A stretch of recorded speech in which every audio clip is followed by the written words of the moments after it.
bertemu lagi dengan saya, Mulyati. Apa kabar semuanya? Saya berharap kalian semua tetap sehat dan tetap semangat belajar. Nah, kali ini kita akan membahas materi baru, yaitu tentang jaringan.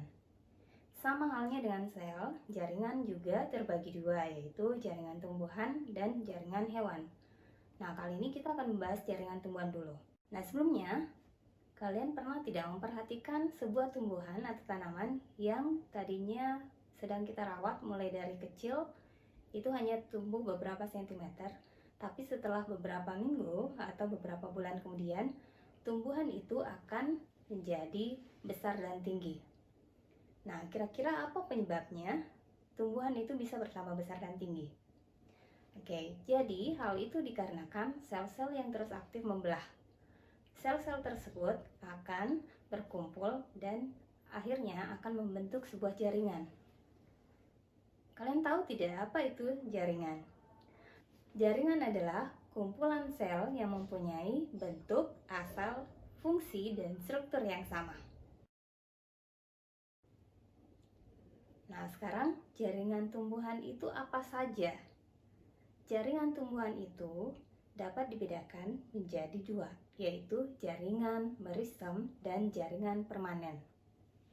Jaringan meristem adalah jaringan muda yang sel-selnya selalu aktif melakukan pembelahan.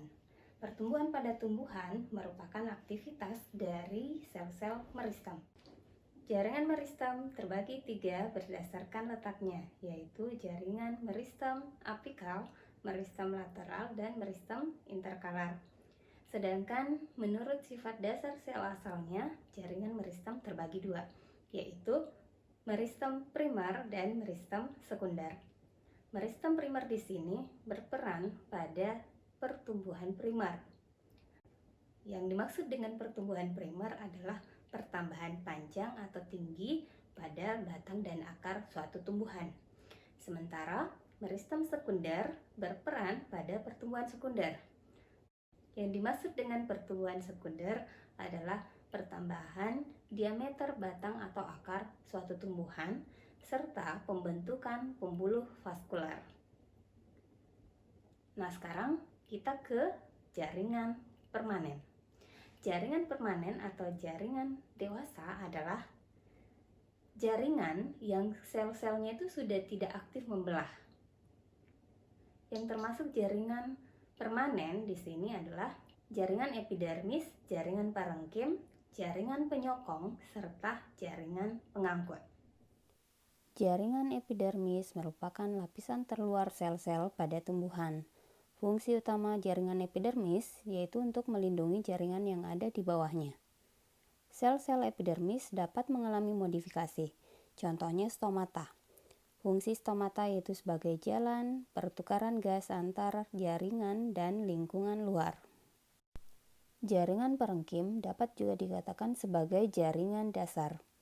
Jaringan parenkim merupakan tempat proses seperti fotosintesis, respirasi, sekresi, ekskresi, transportasi, dan penyimpanan bahan makanan. Dalam mesofil daun, sel-sel parenkim fotosintetik menyusun jaringan palisade dan jaringan spons. Jaringan penyokong berfungsi sebagai penyokong atau penguat tegaknya tumbuhan. Di dalam tumbuhan terdapat dua jaringan penyokong, yaitu kolenkim dan sklerenkim. Jaringan kolenkim memiliki sel-sel yang dinding selnya mengalami penebalan yang tidak merata. Dinding sel-sel kolenkim tidak mengandung lignin, sehingga jaringan ini bersifat fleksibel, liat, dan dapat meluas. Fungsi kolenkim yaitu sebagai jaringan penyokong bagi batang muda yang sedang tumbuh. Jaringan sklerenkim merupakan jaringan penyokong dan penguat bagian tumbuhan yang mengalami pertumbuhan yang tidak lama. Sel-sel sklerenkim memiliki dinding sel sekunder yang tebal dengan ketebalan yang merata di seluruh permukaan selnya. Dinding sel ini bersifat elastis, tersusun atas selulosa dan lignin. Lignin jika bergabung dengan selulosa akan menahan peregangan sehingga sklerenkim bersifat lebih kaku, kuat, dan keras daripada kolenkim. Jaringan pengangkut terdiri atas silem dan floem. Silem berfungsi mengangkut air dan garam-garam mineral dari akar ke batang tumbuhan serta daun. Istilah silem berasal dari bahasa Yunani, yaitu silos yang berarti kayu sehingga silem biasa disebut pembuluh kayu. Floem merupakan jaringan pembuluh atau pengangkut yang berfungsi memindahkan atau mengantarkan hasil fotosintesis berupa gula atau glukosa dari daun ke seluruh tubuh tumbuhan.